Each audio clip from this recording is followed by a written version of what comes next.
Salut le cuistot, c'est Alex. Aujourd'hui et dans les jours à venir, je souhaite vous parler de référencement. Alors, si vous êtes abonné à la newsletter de WP Marmite ou à ses réseaux sociaux, vous avez peut-être entendu parler de notre formation SEO.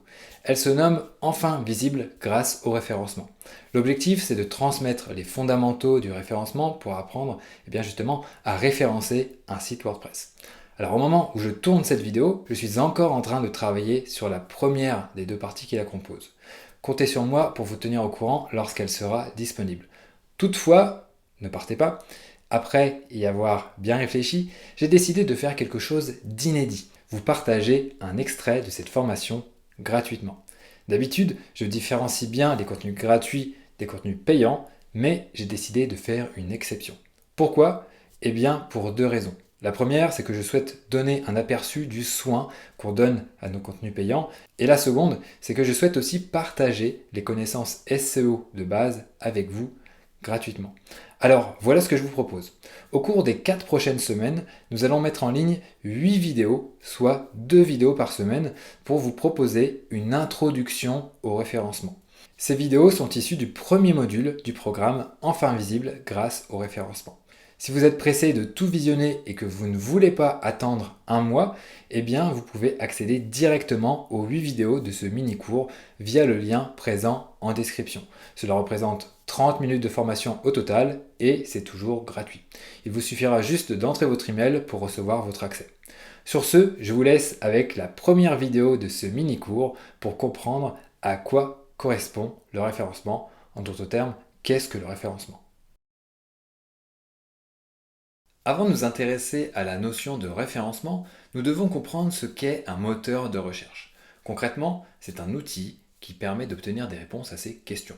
Une sorte d'ami du web qui a réponse à tout, ou presque. Avant leur création, on utilisait des annuaires. C'était la solution la plus évidente, étant donné le faible nombre de sites web à l'époque.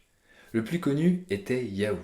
Ce dernier a connu son apogée dans les années 90 en proposant des listes de pages web catégorisées dans différentes rubriques. Ce dernier s'est ensuite fait complètement écraser par Google et son algorithme.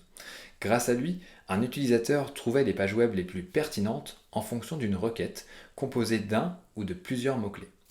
Pour cela, des millions de sites sont analysés et classés dans une immense base de données. Nous verrons un peu plus tard comment tout cela fonctionne. Saviez-vous quel était le meilleur moyen de se faire connaître à l'époque des annuaires? Eh bien, c'était d'avoir un nom débutant par un A, étant donné que les résultats étaient classés par ordre alphabétique. Les plus malins utilisaient même 2 ou 3 A à la suite pour être certains d'arriver les premiers sur leur rubrique. Sur un moteur de recherche, cette stratégie est inefficace, étant donné que l'algorithme va évaluer la pertinence d'une page selon différents critères. Pour arriver en tête des résultats, il faut comprendre quels sont ces critères et optimiser son site en conséquence. C'est ce qu'on appelle le référencement naturel. Donc le référencement naturel, c'est l'art d'optimiser son site pour le positionner au mieux sur les moteurs de recherche et en obtenir du trafic. En anglais, on parle de SEO pour Search Engine Optimization. Alors pourquoi référencement naturel? Y aurait-il un référencement artificiel? Eh bien oui, en quelque sorte. Pour gagner de l'argent, les moteurs de recherche proposent des prestations publicitaires. En les payant, on peut se placer en tête des résultats sur des requêtes précises, devant les résultats classiques, dits naturels ou organiques. En anglais, on parle de SEA, pour Search Engine Advertising. Advertising veut dire publicité. Il y a donc deux types de référencement à notre disposition. Le référencement naturel, où l'on joue avec les critères des moteurs de recherche pour remonter dans les résultats et obtenir du trafic gratuitement, mais cela prend du temps. Et il y a le référencement payant, où l'on paie pour se placer immédiatement au-dessus des résultats naturels. Dans cette formation, nous allons nous focaliser sur le référencement naturel. Le référencement payant ne sera pas abordé. Voilà pour la première partie de ce mini-cours. Dites-moi ce que vous en avez pensé en commentaire. Si vous nous regardez sur YouTube, une liste de lecture sera créée spécialement pour rassembler les vidéos au fur et à mesure de leur sortie. Et comme je l'ai dit tout à l'heure, si vous ne voulez pas attendre, eh bien rendez-vous en description pour accéder à toutes les vidéos.